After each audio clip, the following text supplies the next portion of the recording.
इसलिए बाइबल में लिखा कहता भोर को अपनी करुणा से मुझे तृप्त कर, सेटिस्फाइड में अर्ली। भोर का मतलब सुबह नहीं, जो सुबह भोर होती है वो उस भोर की बात नहीं कर रहा। भोर का मतलब जल्दी मुझे सेटिस्फाइड कर, ताकि लोग देख सके और तेरे नाम की महिमा कर सके। हालेलुया। आपको पता जब चमत्कार लेट हो जाते हैं व्यक्तियों की जिंदगी में, तो दुश्मन को बोलने का मौका मिल जाता है। कितने मेरी बात को समझ रहे हैं? आपको लड़ना अपने लिए यीशु मसीह के नाम में, आपको लड़ना अपने परिवारों के लिए, अपने लोगों के लिए, अपनी कलीसियाओं के लिए। अगर आप लेट हुए तो लोगों को बोलने का और दुश्मन को बोलने का मौका मिलेगा। इसलिए उसने कहा भोर को अपनी करुणा से मुझे तृप्त कर। भोर का मतलब यानी जल्दी, मतलब सेटिस्फाइड में अर्ली, जल्दी, ताकि लोगों को, दुश्मनों को तेरे बारे में बोलने का मौका न मिले। बाइबल में लिखा जब इजरायली लोग मिस्र से गए थे तो वहां पहुंचे नहीं जहां परमेश्वर ने पहुंचाना चाहते थे परमेश्वर। तो लोगों ने क्या बोला, मिस्री लोगों ने, ओए उनका परमेश्वर कहां गया? जहां परमेश्वर लेके जाना चाहता था वहां पहुंचाया तो है नहीं, लेकिन लोगों ने ये नहीं समझा कि ये परमेश्वर की गलती नहीं, ये लोगों की गलती। हालेलुया। क्यों? परमेश्वर यीशु मसीह को 30 साल लग गए जब उन्होंने सेवकाई शुरू की। जबकि 12 साल की उम्र में यीशु मसीह जानते थे, जब वो यरूशलेम में रुक गए, जानते थे कि मुझे अपने पिता के घर में जाना जरूरी है। और माता पिता को बोलते, जब उनके माता पिता ढूंढते वापस आए उनको यरूशलेम में, कहते तू यहाँ क्यों है? कहते तुझे नहीं पता, तुम्हें नहीं पता? अपने माता पिता को यीशु मसीह कहते कि मुझे अपने पिता के घर में होना जरूरी है। यीशु मसीह 12 साल के जानते थे कि उसे पिता के घर में होना जरूरी है, लेकिन अगले 18 साल वो माता पिता के वश में रहे, अपने पिता के साथ कारपेंट्री का काम करते रहे, लकड़ी का काम करते रहे, ताकि वो सिद्ध हो जाएं और परमेश्वर के कामों को कर सकें और शैतान को किसी भी गेम को खेलने का उसको मौका ना मिले। आमीन। ये आपकी मर्जी है, आप फाइट करते हैं या नहीं। कितनी प्रार्थना है आपकी, अपने आप से पूछो। कितना टाइम आप बाइबल को देते हैं, अपने आप से पूछो। कितना टाइम आप शरीर की सुनते हैं या आप केवल परमेश्वर की आत्मा की सुन के उपवास में जाते हैं? हालेलुया। परमेश्वर ने बाइबल में लिखा तूने मुझे नहीं चुना। विश्वासी नहीं कह सकता कि परमेश्वर को मैंने कबूल किया था 2004 में। परमेश्वर ने कहा तूने मुझे नहीं चुना, मैंने तुझे चुना और ठहराया है कि तू फल लेके आ सके और तेरा फल बना रहे। लिखा जब एक विश्वासी फल लेके आता है, एक विश्वासी का अमीर होना फल लेके आने के बराबर नहीं। एक विश्वासी का चंगा होना यह फल नहीं है। चंगाई लेने के बाद क्या वो परमेश्वर की महिमा कर रहा है या फिर से संसारिक कामों में जा रहा है, ये फल है। अमीर होने के बाद क्या उसने कभी गरीब की मदद की है या नहीं की है, ये फल है। आमीन। और बाइबल में लिखा परमेश्वर फल ढूंढने के लिए आते हैं। वचन सुनने के बाद क्या व्यभिचार छोड़ा है या अभी भी वही हालत है? चोरी छोड़ी है या अभी भी वो हालत है?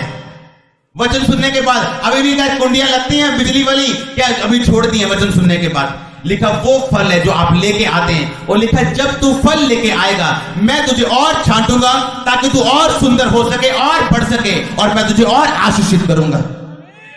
हालेलुया। ये आपके ऊपर है, परमेश्वर के ऊपर नहीं। एक परमेश्वर का बहुत बड़ा सेवक, जिस ग्रुप से बेनी हिन जी और सब बड़े बड़े सेवक निकले, एक दिन वो प्रार्थना कर रहे थे।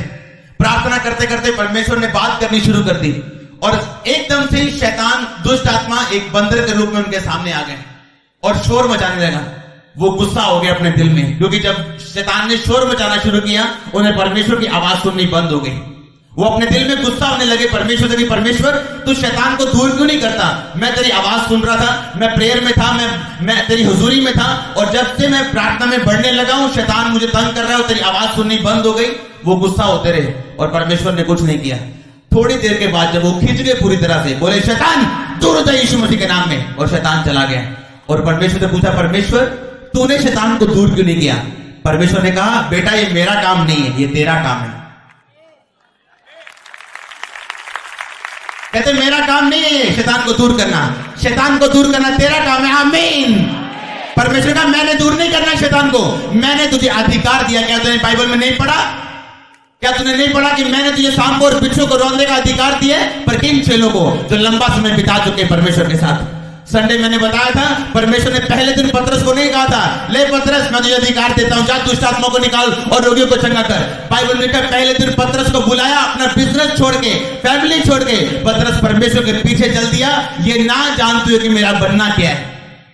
यीशु मसीह ने कहा बच्चों की नहीं मेरे पीछे आओ, सियाने मत बनो, बी प्लान मत रखो, एक ही प्लान रखो और परमेश्वर के पीछे जाओ। आमीन। और लिखा जब पतरस बहुत दिन तक बहुत महीनों तक परमेश्वर के साथ साथ चलता रहा। एक दिन परमेश्वर ने 12 को अपने पास बुला के बोला कि मैं तुम्हें अधिकार देता हूं, जाओ और दुष्ट आत्मा को निकालो और सब प्रकार की बीमारियों और दुर्बलताओं पे अधिकार रखो। कितनों को समझ आ रही है? आज आप परमेश्वर को कंप्लेंट कर रहे हैं, आप परमेश्वर को, परमेश्वर ये काम क्यों नहीं हो रहा, मेरा ये काम क्यों नहीं हो रहा? परमेश्वर ने कहा मेरी उपस्थिति में चलता जा और सिद्ध होता जा। आमीन। मेरी उपस्थिति में चलता जा और सिद्ध होता जा। अपने आप को स्ट्रांग कर। अगर आपको गाड़ी चलानी ना आती हो, मैं कभी नहीं बोलूंगा आपको चलाने के लिए। यीशु मसीह ने कहा जिस तरह तेरा स्वर्गीय पिता सिद्ध है, तू भी सिद्ध होता जा। अगर आप सिद्ध नहीं हो सकते इंसान होने की वजह से, तो परमेश्वर बाइबल में कभी ना लिखते कि सिद्ध होता जा। इसका मतलब क्या है? आप हो सकते हैं। इसलिए परमेश्वर ने अब्राहम को यह नहीं कहा अब्राहम इंतजार कर, मैं तुझे जरूर दूंगा। परमेश्वर ने कहा मेरी उपस्थिति में चलता जा और सिद्ध होता जा। इसमें कोई शक नहीं, God's time is the best time. लेकिन कई बार वो टाइम लेट हो जाता है हमारी गलतियों की वजह से। हालेलुया। आपको फल लाना है आज से यीशु मसीह के नाम में। लोग आपको देखें एक मसीह होने के नाते और आप में फलों को देखें। आपके अंदर से फल नजर आने चाहिए, ताकि जब आपको लोग देखें और आप में फल देखें, पिता की महिमा हो और परमेश्वर आपको और बढ़ाए। ये ना हो कि परमेश्वर जब आपके हालेलुया को सुने, आपके पास आए, पत्तों को देखें और फलों को ना देखें और आपको श्रापित करें। हालेलुया। परमेश्वर ने कहा अब्राहम मेरी उपस्थिति में चल और सिद्ध हो जा, परफेक्ट हो जा। और बाइबल में लिखा वो सिद्ध होता गया और परफेक्ट होता गया। और एक दिन आया जब इसहाक उसके घर में था। वो इसहाक आपका इंतजार कर रहा है किसी न किसी चमत्कार के रूप में यीशु मसीह के नाम में। लेकिन वो कब होगा? बाइबल में लिखा सेटिस्फाइड मी अर्ली, भोर को मुझे तृप्त कर। भोर का मतलब सुबह नहीं, भोर का मतलब जल्दी मुझे तृप्त कर। मुझे मेरे चमत्कार में देरी ना हो, मैं लेट ना हो जाऊं, ताकि मैं अपनी लड़ाई को लड़ूं और जीतूं और लोगों के लिए, अपने घराने के लिए, जिस काम के लिए परमेश्वर ने मुझे चुना, उस काम के लिए मैं आशीष का कारण बन सकूं। उसको बाद में समझ आई उस सेवक को। आज बहुत से लोग रोते हैं जब लोग मुझे मिलने के लिए आते, बोलते दुष्ट आत्मा जाती नहीं है जी। मैं कहा वो जाएगी भी नहीं जब तक आप धक्के मार के निकालोगे नहीं। हालेलुया। आप परमेश्वर की ओर देख रहे हैं और परमेश्वर आपकी ओर देख रहे हैं। आप परमेश्वर की ओर देख रहे हैं, परमेश्वर कब करेगा, और परमेश्वर आपकी ओर देख रहे हैं कि तू कब समझेगा, बाइबल कब खोलेगा, कब तुझे समझ आएगी और कब तू इन बातों से बाहर आ पाएगा। आप जानते पौलुस ने बाइबल में क्या लिखा? कहता पवित्र आत्मा से परिपूर्ण होते जाओ। क्या उसने ये कहा कि मांगो कि तुम पवित्र आत्मा से परिपूर्ण हो सको? क्या उसने ये लिखा? कहता पवित्र आत्मा से परिपूर्ण होते। इसका मतलब है किसकी जिम्मेवारी है परिपूर्ण होना?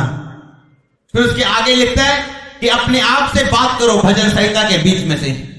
जब शैतान तुम्हें डरा रहा है, बोलो किसी बात की मुझे घटी ना होगी, क्योंकि मेरा चरवाहा कोई इंसान नहीं बल्कि परमेश्वर है। आमीन। जब शैतान डराए कि तू कभी चंगा नहीं हो सकता, तो शैतान को बोलो मैं चंगा हो चुका हूं उसके कोड़े खाने से पहले से ही। हालेलुया। पौलुस ने कहा तुम पवित्र आत्मा से परिपूर्ण हो सकते हो अपने आप से, वचन के बीच से बातें करके। आज लोगों की जिंदगी से अटैक खत्म क्यों नहीं होता? शैतान जाता क्यों, बीमारियां जाती क्यों नहीं? अपने शब्दों की वजह से। उन्हें पता नहीं कि अधिकार उनके पास है, केवल उनको परमेश्वर में सिद्ध होके चलना है, परफेक्ट होके चलना है। अपनी प्रार्थना के जीवन पे ध्यान देना है, बाइबल की जिंदगी पे ध्यान देना है, उपवास पे ध्यान देना है, बेसिक को पूरा करना है। उस सेवक को अपनी गलती समझ आई। कहता सचमुच परमेश्वर आपने मेरे कानों को खोल दिया, ये आपने थोड़ी दूर करना है। आपने जो क्रूस पे चढ़ के खून बहा के आपने आखिरी शब्द बोले थे पूरा हुआ, यानी मैंने तेरी चिंगाई का काम पूरा कर दिया है, छुड़ाने का काम पूरा कर दिया है, मैंने तेरी आजादी का काम पूरा कर दिया, तेरे पापों से आजाद होने का काम पूरा कर दिया। अब तेरा काम है, मेरा नहीं। आमीन। अब उसे दोबारा कोड़े नहीं खाने, दोबारा खून नहीं बहाना। बाइबल में लिखा अब जो कोई उसके खत्म किए कामों पे विश्वास करेगा, परमेश्वर उसे आशीषित करेंगे। कितनों को समझ आ रही है आज का वचन? आपको सिर्फ फल लाने की जरूरत है। आमीन। आपकी जिंदगी में फल होना चाहिए।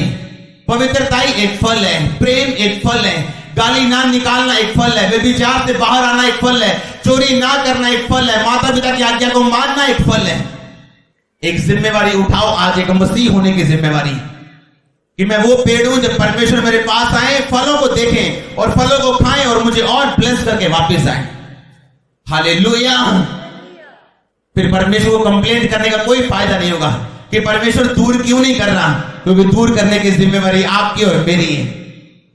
जोर से को हालेलुया, आमीन। उसने कहा सेटिस्फाइड मी अर्ली, कि मुझे जल्दी मुझे आशीषित कर, मुझे ब्लेस कर। ये एक लड़ाई हो रही है परमेश्वर के साथ, पवित्र लड़ाई।